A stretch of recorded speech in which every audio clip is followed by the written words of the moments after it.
I never believed in fate until that October night when exhaustion drove me to Charlie's diner at 2 in the morning.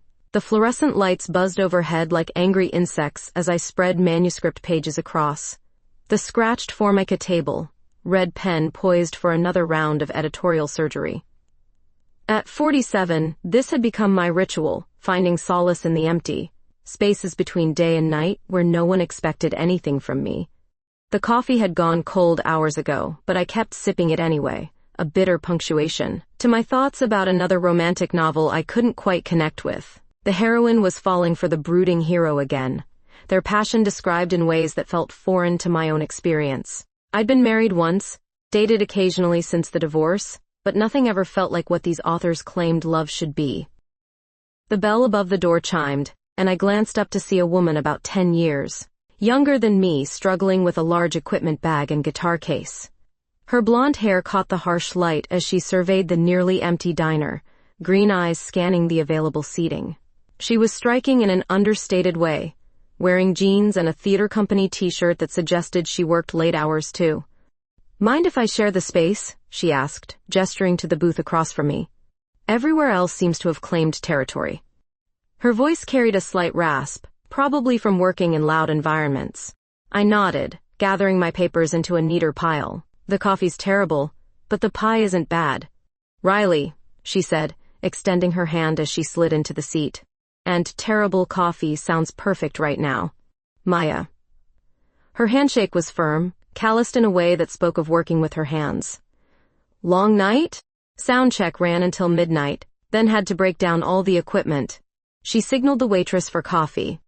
"Theater life. You?" I gestured at my red-marked pages. "Editorial deadlines wait for no one." She leaned forward slightly, curiosity evident. "What kind of editing?" "Romance novels, mostly." I felt the familiar embarrassment that came with admitting my profession. Not exactly literary fiction, but it pays the bills. "Nothing wrong with love stories," Riley said, accepting her coffee with a grateful nod. "People need hope, especially these days." Something in her tone suggested personal experience with hope and its absence. The way she cradled the cup, like it was anchoring her to something solid, reminded me of my own late-night rituals. "What about you?" "Theater sound must be more exciting than comma placement." She laughed, a genuine sound that made something flutter unexpectedly in my chest. "You'd be surprised how exciting comma placement can be when it's the difference between a beautiful moment and feedback that makes everyone cover their ears." We sat in comfortable silence for a moment, two night owls who'd found unexpected companionship, when the waitress brought over a slice of apple pie without being asked. Setting it between us with 2 forks, it felt like a small blessing. "So," Riley said, taking a tentative bite, "what's got you editing romance at 2 a.m.? Deadline crisis or insomnia?" "Both, probably." I found myself being more honest than usual. Sometimes I think I edit these stories trying to figure out what I'm missing. Her green eyes met mine across the table, and for a moment something passed between us that I couldn't name. It wasn't attraction exactly, more like recognition. "Maybe you're not missing anything," she said quietly. "Maybe you just haven't found the right story yet." The next morning at North Star Publishing felt different somehow, like I was seeing everything through a filter I hadn't noticed before. My corner office overlooked downtown Minneapolis, the autumn leaves creating a tapestry of gold and crimson that seemed more vivid than usual. I tried focusing on the manuscripts spread across my mahogany desk, but my mind kept drifting to shared pie and unexpected conversation. "Maya, we need to discuss the Hartwell contract," my assistant Jennifer announced, appearing in the doorway with her usual efficiency. "The romance series isn't performing as expected." I nodded absently, remembering how Riley had defended love stories without knowing I secretly struggled to connect with them. These pages described passion I'd never experienced, emotions that felt performative rather than genuine. The heroine was falling for her boss again, their chemistry supposedly undeniable, but the words felt hollow. "Schedule a meeting with marketing," I said, closing the manuscript. "We need fresh perspectives." That evening, I found myself at the Guthrie Theater, drawn by curiosity about Riley's world. The lobby buzzed with pre-show energy as patrons found their seats for the evening performance. I hadn't bought a ticket, Just wanted to glimpse behind the scenes where she worked her audio magic. Maya? Riley's voice carried surprise, and something that might have been pleasure. She emerged from a side corridor wearing all black, headset around her neck like professional jewelry. What are you doing here? Research, I said, feeling suddenly foolish. I was curious about theater production. For a book project. Her smile suggested she saw through my excuse, but didn't mind. Want a quick tour? Show doesn't start for 30 minutes. She led me through dimly lit corridors lined with costume racks and prop storage, her domain clearly the technical booth overlooking the stage. Banks of equipment hummed quietly, mixing boards that looked like spaceship controls to my untrained eye. This is where the magic happens, Riley said, adjusting levels on a complex console. Every whisper, every dramatic pause, every emotional crescendo gets shaped here. Watching her work was mesmerizing. Her hands moved across the controls with practiced precision, green eyes, focused intently on monitors showing sound levels and frequencies. There was artistry in her technical expertise, a sensitivity that surprised me. It's like editing, I said suddenly. You're crafting the emotional experience, deciding what the audience feels and when. She turned to look at me, impressed by the comparison. Exactly. Most people think it's just making things louder or softer, but it's really about creating intimacy or distance, tension or release. The way she said intimacy made something warm unfurl in my chest. Standing close in the dim booth, I caught her scent, something clean and slightly spicy, maybe her shampoo or perfume. The proximity felt charged in a way I didn't fully understand. I should let you work, I said, stepping back reluctantly. Actually, she paused, seeming to make a decision. There's a poetry reading tomorrow night at Milkweed Books. Literary crowd. Your kind of thing, probably. Want to check it out together? The invitation felt loaded with possibility I wasn't ready to examine too closely. Sure, that sounds nice. Walking home through downtown Minneapolis, the October air crisp against my face, I couldn't stop replaying our brief encounter. The way Riley looked at me in the booth, the careful invitation, the growing awareness that something was shifting in my carefully ordered world. At Milkweed the next evening, I arrived early and browsed the poetry section, nervous energy making concentration impossible. When Riley appeared, she'd traded her theater blacks for dark jeans, and a burgundy sweater that complemented her blonde hair perfectly. Did I miss anything good? She asked, joining me near the reading area where folding chairs were arranged in intimate rows. Just started, I whispered, as the first poet took the small stage. During the reading, I found myself more aware of Riley beside me than the words being spoken. When the poet read about unexpected connections, about finding beauty in ordinary moments, I felt Riley's gaze slide toward me. Our eyes met briefly, and something electric passed between us that made my breath catch. After the reading, as we lingered near the poetry shelves, that moment crystallized into something undeniable. Maya, Riley said quietly, stepping closer, I need to ask you something. Before I could respond, she leaned in and kissed me softly, her lips warm and tentative against mine. For a heartbeat, the world narrowed to just this sensation, this unexpected rightness that made everything else fade away. Then reality crashed back, and I pulled away, heart racing. I should go, I whispered, grabbing my purse with shaking hands, leaving Riley standing there looking confused and hurt. Despite my abrupt departure from Milkweed Books, Riley texted me the next morning suggesting coffee at our usual spot, Spoon and Stable. Her message was simple, no pressure. Just coffee, promise. I found her already seated at a corner table, her blonde hair catching the morning sunlight streaming through the windows. She looked up when I approached, green eyes cautious but hopeful. The burgundy sweater from last night had been replaced by a simple, gray pullover that somehow made her look younger, more vulnerable. Thank you for coming, she said as I settled across from her. I wasn't sure you would. About last night, I began, but she held up a hand. We don't have to talk about it. I just want to understand where we stand.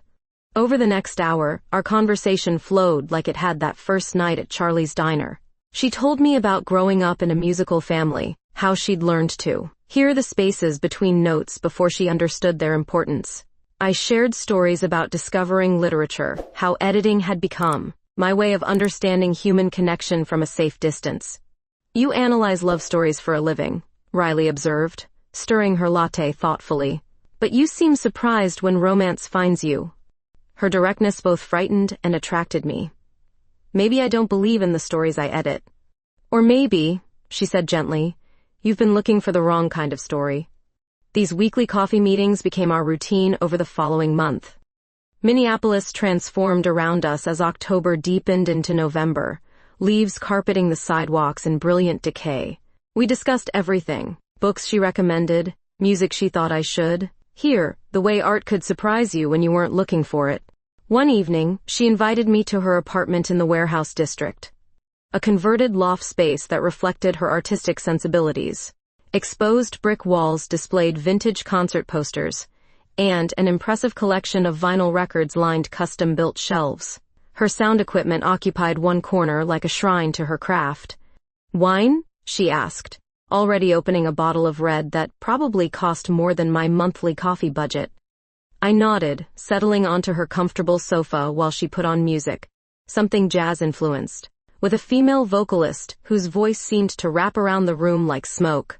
The wine warmed me from within, or perhaps it was Riley's presence as she sat beside me, close enough that I could smell her perfume again. "Tell me something you've never told anyone," she said, curling her legs under herself and facing me directly. The wine and intimacy conspired against my usual reserve. I've never felt the way those romance heroines are supposed to feel. All that breathless passion, the way they describe wanting someone so completely it changes everything about them. I thought maybe I was broken somehow. Riley set down her wine glass and moved closer, her green eyes serious. "Maya, you're not broken. Sometimes we just need the right person to show us what we're capable of feeling." The space between us seemed charged with possibility. When she reached out to touch my face, her thumb tracing my cheekbone with infinite gentleness, I didn't pull away this time. The kiss that followed was different from the one at Milkweed, deeper and more certain. Her lips moved against mine with a tenderness that made my heart race in ways I'd never experienced. When we finally separated, I was breathless in a way that finally made sense of all those romance novels I'd edited but never understood. "I should go," I whispered, though every part of me wanted to stay. "Why?" Riley asked, her hand still cupping my face. "Because it scares you, or because it feels right?" I stood abruptly, reaching for my coat. "Both." She didn't try to stop me, but I felt her watching as I gathered my things with shaking hands. At her door, I paused, looking back at her sitting on the sofa surrounded by the warm lamplight of her carefully created sanctuary. "Riley, I need time to think." "I'm not going anywhere," she said simply. "Take all the time you need." But over the next few days, distance only made everything worse. I replayed that kiss constantly, the way Riley looked at me like I was something precious she was afraid of losing. At work, I found myself staring out my office window, wondering what she was doing, whether she was thinking about me too. Friday morning, she appeared at North Star Publishing's reception desk, carrying a white bakery box and wearing a determined expression that made my stomach flutter. "Miss Hernandez is here to see you," Jennifer announced over the intercom. Riley entered my office without waiting for permission, setting the box on my desk with deliberate care. "Your favorite cherry Danish from that place on Grand Avenue," she said. "And I'm not leaving until we talk honestly about what's happening between us." Riley stood in my office doorway like she owned the space, her determination filling every corner of my carefully controlled professional world. The cherry Danish sat on my desk like a peace offering, its sweet scent mixing with her familiar perfume to create something that made my resolve waver dangerously. "You can't just show up at my workplace," I said, though the protest lacked conviction. "Watch me." She closed the door behind her and settled into the chair across from my desk like she planned to stay. "Maya, we need to stop pretending this isn't happening." Her green eyes held mine steadily, refusing to let me look away. She was wearing dark jeans and a cream-colored sweater that made her skin glow in the office lighting. Every professional instinct told me to ask her to leave, but some deeper part of me was grateful she'd refused to disappear quietly. "What are you so afraid of?" she asked gently. The question hit like a physical blow because the answer was everything. I was afraid of losing control, of crossing lines I'd never even considered before, of wanting Someone so completely that it changed the fundamental structure of who I thought I was. Instead of answering, I opened the bakery box. The Danish was perfect, flaky and golden with cherry filling that reminded me of our first shared pie at Charlie's Diner. How did you know this was my favorite? You mentioned it during one of our coffee talks. I pay attention, Maya. That evening, exhaustion from a particularly brutal day of manuscript revisions left me emotionally raw. The new romance novel I was editing featured yet another heroine discovering unexpected passion, and every word felt like mockery of my own confusion.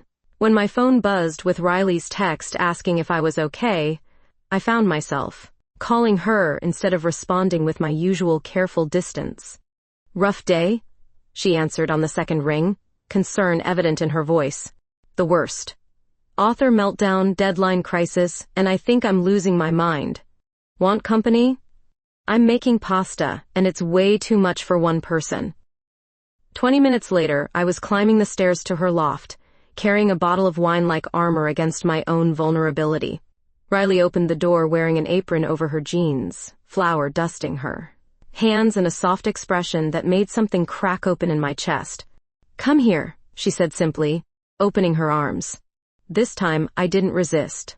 I walked into her embrace like coming home, breathing in her scent while her arms wrapped around me with a security I'd never experienced. When she tilted my face up to look at her, when she kissed me with infinite tenderness, I kissed her back without hesitation.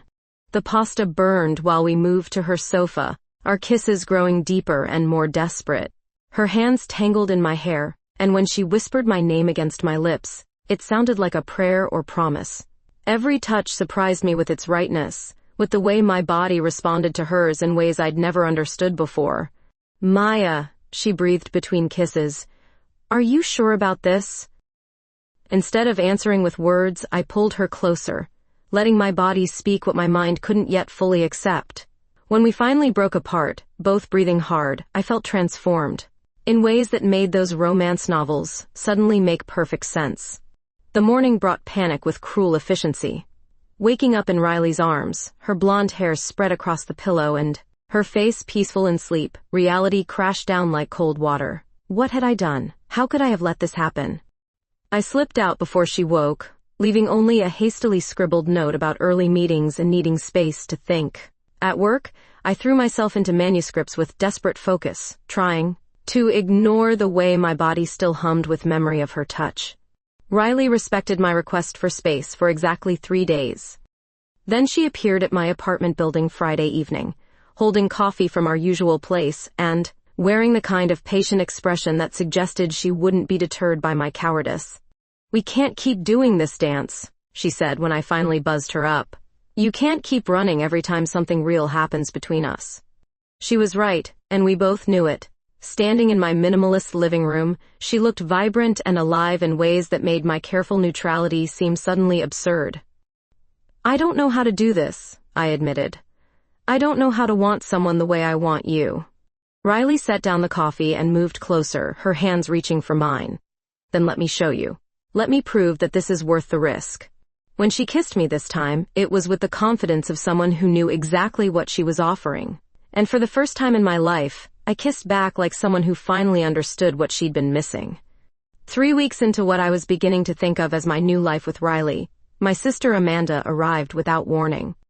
I was editing at my kitchen table Sunday morning when the doorbell rang persistently, the kind of insistent buzzing that suggested whoever was outside wouldn't give up easily. Surprise, Amanda announced when I opened the door, though her smile looked strained around the edges. At 42, my younger sister maintained the polished appearance of someone who spent her life managing our family's 3 independent bookstores, but today exhaustion showed in the lines around her brown eyes. Amanda, what are you doing here? I stepped aside to let her enter, noticing the designer luggage and the way she clutched her purse like it contained something precious or dangerous. We need to talk about the stores. Those 4 words landed like stones in my stomach. The Lee family bookstores had been our legacy for 2 generations, started by our grandfather in the 1960s when independent shops still had a fighting chance against corporate chains. Amanda had taken over operations after our parents retired to Florida, and I'd assumed everything was running smoothly. Coffee first, I said, leading her to the kitchen where manuscript pages covered every available surface. Then you can tell me whatever disaster brought you to Minneapolis unannounced. She accepted the mug gratefully, wrapping her hands around it like she was trying to absorb its warmth.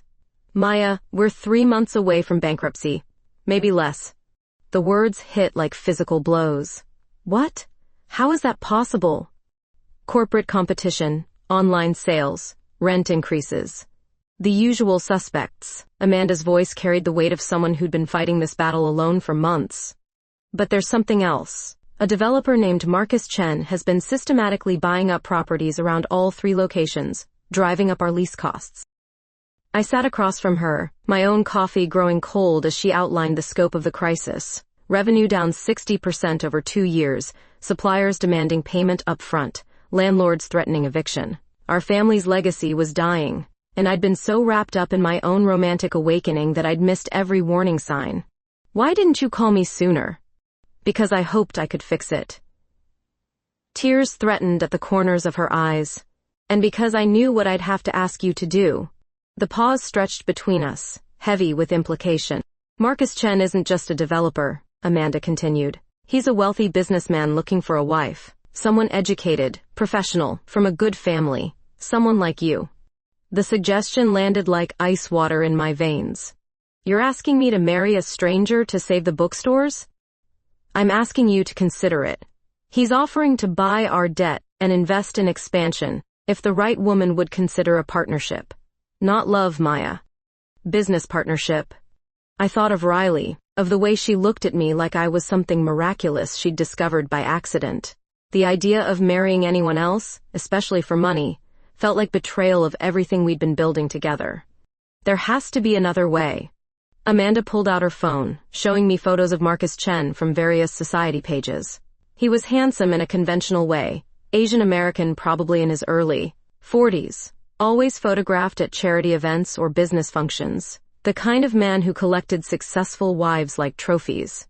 He specifically requested meeting you after seeing your photo in that publishing industry magazine last year. Something about admiring intelligent, accomplished women.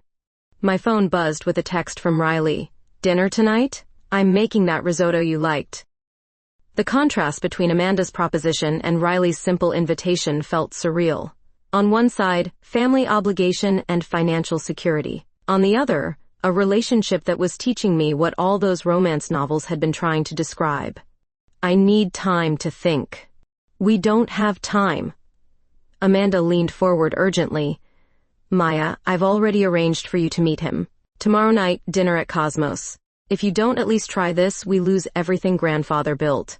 The weight of family history pressed down on me like a physical force. 3 generations of Lee women had sacrificed for those bookstores. How could I be the one to let them die for the sake of personal happiness? Fine, I said finally. 1 dinner. But I'm not promising anything beyond that. Amanda's relief was palpable, but it felt like victory achieved through emotional blackmail. After she left for her hotel, I sat in my kitchen surrounded by romance manuscripts and tried to figure out how to explain this to Riley without destroying everything we'd built. When she arrived that evening with groceries for dinner, her blonde hair windblown from the November, cold and her green eyes bright with affection, I almost abandoned Amanda's plan entirely. But the image of our empty bookstores, of our family legacy crumbling, held me back from complete honesty. You seem distracted, Riley observed, stirring risotto with practiced precision while I opened wine with trembling hands. Work stress. Big project coming up. The lie tasted bitter, but I told myself it was temporary. 1 dinner with Marcus Chen, enough to satisfy Amanda that I'd tried, then back to this life I was learning to love. But as Riley served dinner and told me about her day at the theater, her hands gesturing expressively while she described a particularly challenging sound cue, I knew this deception would cost us both more than I was prepared to lose. Dinner at Cosmos with Marcus Chen exceeded every nightmare scenario I'd imagined. He was exactly as Amanda had described, polished and successful, with the kind of confidence that came from never hearing the word no. But 30 minutes into our conversation, something about his casual mention of difficult employees and streamlining operations set off alarm bells. You mentioned you work in audio production, Marcus said, cutting his steak with surgical precision. I actually know someone in that field. Riley Hernandez. Talented woman, though she had some complications at her previous job. My wine glass froze halfway to my lips. Complications? Professional boundary issues. Something about inappropriate relationships with coworkers. The theater world can be quite liberal about these things. His tone carried disapproval that made my skin crawl. Of course, that's all behind her now. The implication hung between us like poisoned air. Marcus knew about Riley, possibly knew about us, and was using that knowledge as leverage. My family's bookstores weren't just facing corporate competition, they were being deliberately targeted by a man who collected information like weapons. I think there's been a misunderstanding, I said carefully. I'm not interested in any kind of business partnership that involves marriage. His smile never wavered. Perhaps we should discuss this further. I'm quite persistent when I see something I want. I left Cosmos feeling sick and angry, but those emotions transformed into something fierce and protective when I found Riley waiting in my apartment lobby. She was leaning against the mailboxes, her hair catching the fluorescent light, looking worried and beautiful and everything I suddenly realized I couldn't live without. Your sister called, she said without preamble. She's concerned about your meeting with some businessman. Maya, what's going on? The careful lies I'd constructed crumbled under the weight of her direct green gaze. Come upstairs, we need to talk. In my living room, I told her everything. About the bookstores, Amanda's desperation, Marcus Chen's proposition, and his casual revelation about her past. With each word, I watched Riley's expression shift from confusion to hurt to something dangerously close to anger. So you were going to consider marrying him, she said when I finished, without telling me. I was trying to protect my family. And what about protecting us? The pain in her voice cut deeper than anger would have. Maya, I told you about my last job precisely because I didn't want secrets between us. She moved toward the window, putting distance between us that felt like a chasm. When she turned back, her face was composed in a way that frightened me more than tears would have. I was fired because I fell in love with a colleague. She was closeted, terrified of anyone finding out, and when management suspected something, she threw me under the bus to save her own career. I swore I'd never let anyone make me feel ashamed of who I am again. The comparison was clear and devastating. I'd been so focused on family obligation that I'd become another closeted woman putting Riley at risk. It's not the same thing, I said weakly. Isn't it? She grabbed her jacket from the chair where she'd left it. You're willing to marry a man to solve your problems while keeping me as your secret. How is that different? Before I could answer, she was gone, leaving me alone with the wreckage of my cowardice. The next morning, I couldn't concentrate on anything. Every manuscript felt meaningless, every editorial decision arbitrary. Jennifer had to remind me about meetings 3 times, and when I tried to edit a particularly passionate love scene, the words blurred through tears I couldn't control. That evening, I found myself standing outside Riley's building like some pathetic stalker, rehearsing apologies that all sounded inadequate. When she finally appeared, returning from work with her familiar equipment bag, she looked tired and defeated in ways that made my chest ache. Riley, wait. She paused at the building entrance but didn't turn around. Maya, I can't do this anymore. I can't be someone's secret shame. You're not. The words came out desperate and raw. You're the best thing that's ever happened to me. Finally, she faced me, and the vulnerability in her expression nearly broke my resolve. Then prove it. Without another word, she unlocked the building door, and I followed her upstairs to her loft. The space that had once felt like sanctuary now carried the weight of everything unsaid between us. I ended things with Marcus, I said as she set down her bag. Told him I wasn't interested in any kind of arrangement. That's a start. Riley moved to her kitchen, putting physical distance between us again. But Maya, I need more than that. I need to know you're choosing this, choosing us, not just rejecting him. The space between us felt electric with tension and unresolved desire. When she finally looked at me, really looked at me, something shifted in her green eyes. Show me, she whispered. This time, I was the one who moved first, crossing the room to frame her face in my hands. When I kissed her, it was with all the desperation and certainty I'd been holding back. Her response was immediate and fierce, her hands tangling in my hair as we stumbled toward her bedroom. What followed was nothing like the careful exploration of our early encounters. This was urgent and consuming, the kind of passion that made those romance novels finally make perfect sense. Riley's skin was warm beneath my hands, her gasps and whispers my name, creating a symphony more beautiful than any sound system could produce. Afterward, lying tangled in her sheets with her head on my shoulder, I felt the rightness of this choice settle into my bones like truth I'd been avoiding too long.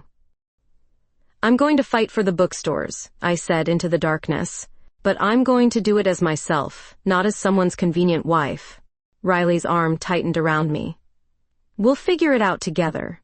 The morning after our passionate reconciliation, Riley and I sat at her kitchen table surrounded by coffee, cups and my laptop, researching everything we could find about Marcus Chen's business practices. What we discovered made my stomach turn and my protective instincts toward our family bookstores transform into something harder and more determined.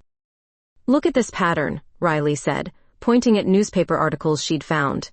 In the past 3 years, Chen Properties has acquired 17 independent businesses. After driving up their operational costs through strategic real estate purchases, I scrolled through the documents, seeing our situation repeated across Minneapolis and St. Paul. Small family restaurants, vintage clothing shops, specialty bookstores all forced out by manufactured financial pressure, then swooped up by Chen's development company at bankruptcy prices.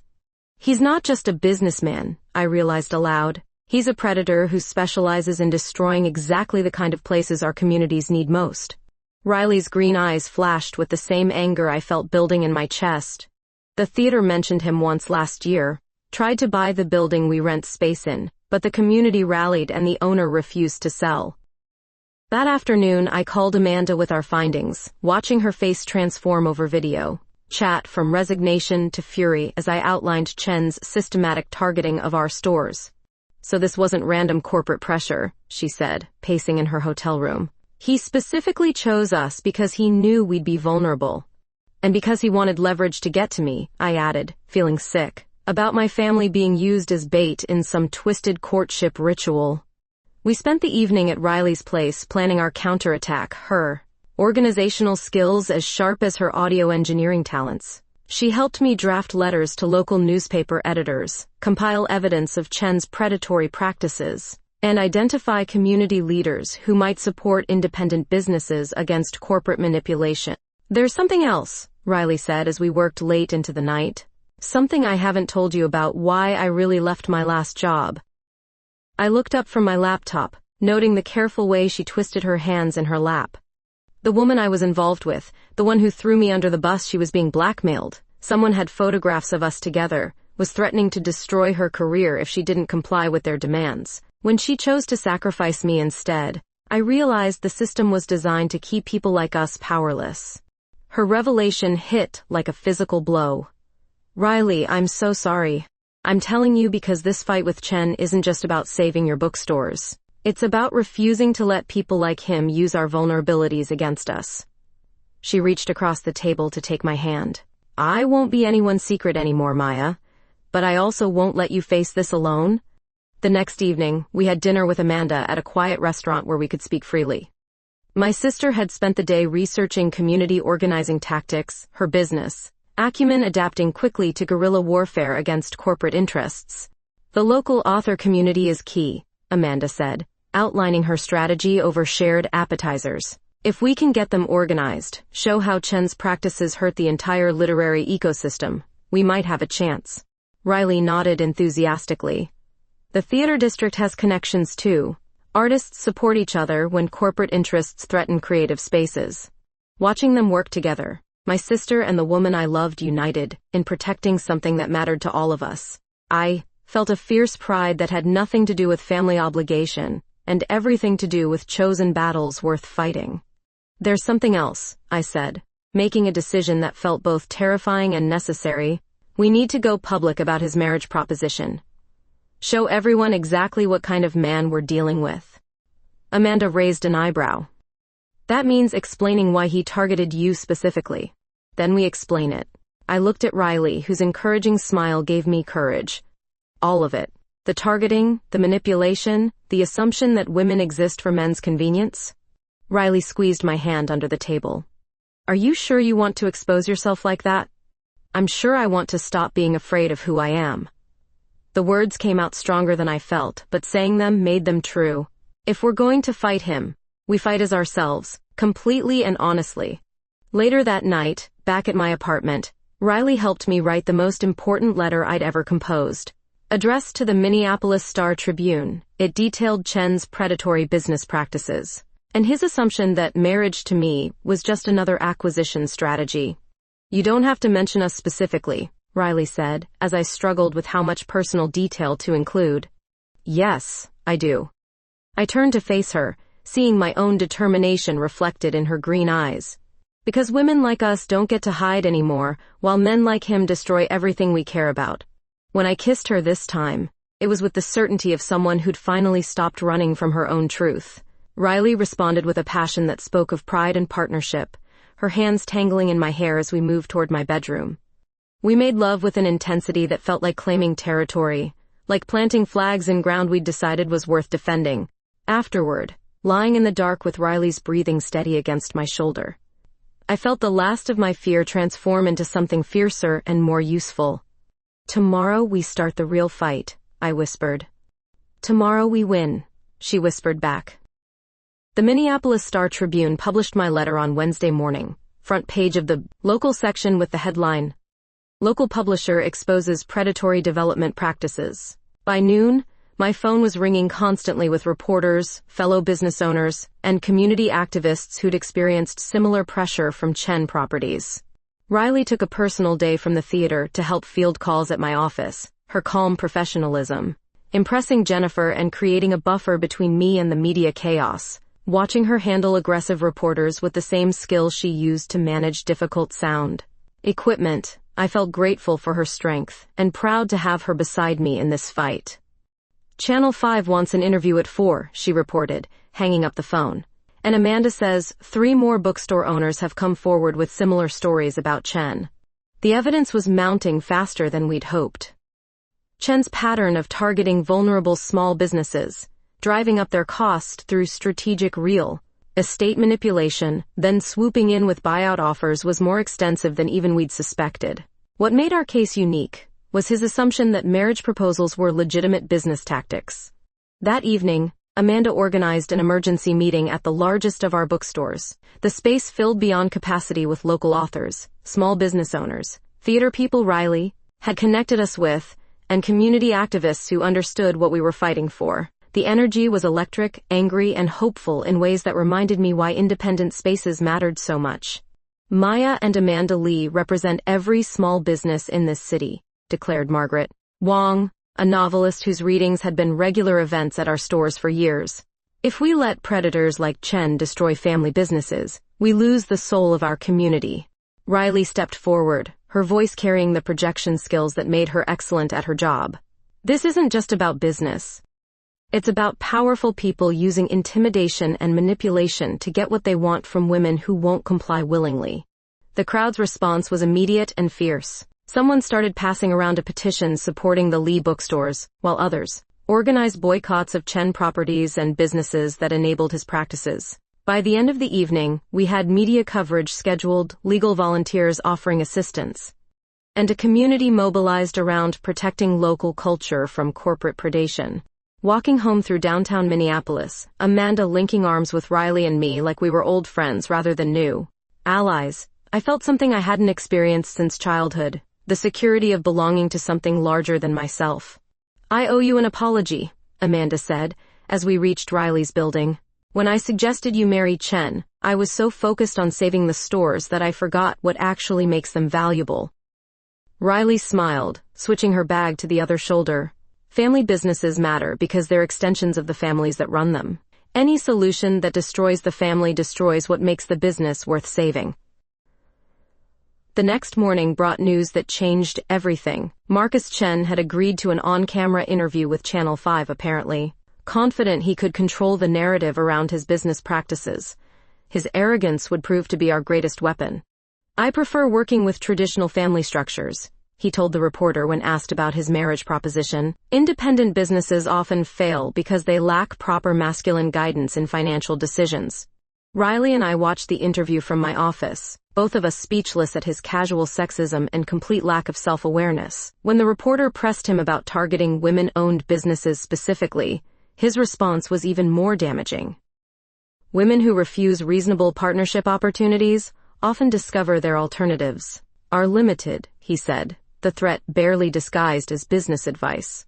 By evening, the interview had been picked up by national news outlets, with women's groups and small business advocates across the country expressing outrage at Chen's admission of discriminatory practices. Social media exploded with support for our bookstores and condemnation of Chen's tactics. "Look at this," Riley said, showing me her phone as we sat in my living room surrounded by newspapers and printouts of online coverage. The hashtag #SaveLeeBooks is trending nationally. The scale of the response was overwhelming. Orders for books were pouring in from across the country, many accompanied by notes of support and shared stories of similar corporate intimidation. Local Minneapolis businesses were coordinating events and fundraisers, while legal experts were offering pro bono assistance to challenge Chen's real estate manipulations. But the most powerful moment came during a community meeting that Thursday evening, packed with people who'd been following our story. When the moderator asked me to speak about what this fight meant personally, I found myself standing beside Riley, her hand in mine, facing a room full of supportive faces. 6 months ago, I thought success meant keeping my head down and avoiding complications, I said, my voice carrying clearly through the space. It took falling in love with an extraordinary woman to realize that some complications are actually the point of living. I turned to look at Riley, whose green eyes were bright with tears of pride. Marcus Chen assumed he could manipulate me because he thought I was ashamed of who I am and who I love. He was wrong. When I kissed Riley in front of that crowd, the applause was thunderous and sustained, drowning out any possible dissent. Later, walking home through streets lined with Save Local business signs and Support the Lees banners, I realized we'd already won something more important than saving the bookstores. "Are you ready for what comes next?" Riley asked as we climbed the stairs to my apartment. "With you? I'm ready for anything." The next morning brought the news we'd been hoping for. Chen Properties was withdrawing all offers related to the Lee family bookstores and discontinuing their real estate pressure tactics. An investigation into their business practices was being launched by the state attorney general's office. While community support had generated enough revenue to keep our stores operating independently, we'd won, but more importantly, we'd discovered something worth fighting for together. 6 months later, the Lee family bookstores weren't just surviving, they were thriving in ways we'd never imagined possible. The community support that had rallied around our fight against Marcus Chen had transformed into lasting partnerships with local authors, artists, and activists who saw our stores as cultural gathering spaces rather than simply retail locations. Standing in the main store on a warm June evening, watching Riley adjust sound levels for our first annual Love Stories reading series, I marveled at how completely our lives had changed. She'd moved half her equipment into the space, creating a permanent audio setup that made author events feel like intimate concerts rather than formal readings. "How's the levels?" called Margaret Wong from the small stage we'd installed near the poetry section. She was our featured reader tonight, sharing excerpts from her new novel about unexpected romance between two professors. Riley gave her a thumbs up, then turned to catch my eye across the room. Even after months together, that small moment of connection still made my heart flutter like I was discovering attraction for the first time. Amanda appeared beside me, carrying a tray of wine glasses and wearing the kind of satisfied expression that came from seeing a plan exceed every expectation. The stress lines that had marked her face during those desperate weeks were gone, replaced by the glow of someone whose work had found renewed purpose. "Final count is 87 people, she reported. "We've got standing room only, and 3 more authors want to schedule readings next month." The transformation was visible everywhere I looked. What had once been simple bookshelves now featured handwritten staff recommendations, community message boards, and displays highlighting local writers and musicians. Riley's audio expertise had enabled us to host everything from poetry slams to acoustic concerts, while my editorial connections had brought in authors for intimate discussions that sold more books than any advertising campaign could have achieved. "Maya," Riley called, testing her microphone. "Want to do the introduction?" I moved to the small stage, looking out at faces that had become familiar over these months of community building. Customers who'd become friends, authors who'd become regular collaborators, activists who'd helped us prove that corporate intimidation couldn't destroy spaces built on genuine relationships. 6 months ago, my sister and I thought we might lose these stores to forces beyond our control, I began. What we discovered instead was that communities protect what they value, and they value places where authentic stories get told. The applause was warm and sustained, but what moved me most was the way Riley smiled from behind her sound equipment, proud and beautiful in ways that still surprised me daily. Margaret's reading was powerful, her story about 2 women finding love later in life, resonating with an audience hungry for narratives that reflected their own experiences. When she finished, the discussion that followed was rich and engaged, the kind of meaningful conversation that justified every risk we'd taken. Later, as we cleaned up after the event, I found myself working alongside Riley and Amanda in companionable silence. This had become our rhythm, family and chosen family collaborating to maintain something that served our community in ways that went far beyond commerce. You know what the best part is? Amanda said, stacking chairs while Riley wound audio cables with professional efficiency. We're profitable. Actually, genuinely profitable for the first time in 3 years. The financial success was gratifying, but what mattered more was the sense of purpose that filled these spaces now. Authors sought us out as venues for launches and readings, while readers came not just for books but for the kind of cultural programming that made Minneapolis feel like a literary city rather than just another urban market. I have something to tell you both, Riley announced, her tone suggesting news she'd been saving for the right moment. The Guthrie offered me the head sound engineer position. Permanent, full-time, with benefits and creative input on programming. Amanda and I both stopped our cleanup tasks, recognizing the significance of the offer. This was the kind of career advancement Riley had been working toward. For years, validation of her technical skills and artistic vision. That's incredible, I said, though something in her expression suggested the story wasn't finished.